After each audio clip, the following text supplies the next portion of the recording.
ছুটির দিন সন্ধেবেলা চা বা কফির সাথে একটু গরম গরম স্ন্যাক্স হলে ভালোই হয়, তাই না?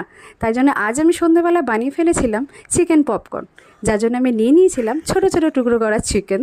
তার সঙ্গে আমি মিশিয়ে নিয়েছিলাম গোলমরিচ গুঁড়ো, কাশ্মীরি লঙ্কার গুঁড়ো, আদা রসুন বাটার পেস্ট, আর তার সাথে নিয়ে নিয়েছিলাম নানান রকম মেশানো একটা সস, যার সঙ্গে আমি দিয়েছিলাম টমেটো সস, চিলি সস, তারপর সয়া সস, সব মিশিয়ে একটা সস তৈরি করে নিয়েছিলাম।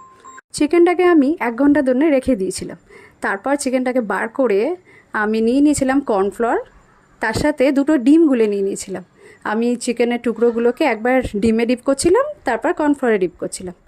তারপর এই আমার এসে গেছে গরম গরম তেল, তার মধ্যে আমি একটা করে চিকেন দিয়ে দিয়েছিলাম। রেডি হয়ে যাচ্ছিলো আমার চিকেন পপকর্ন।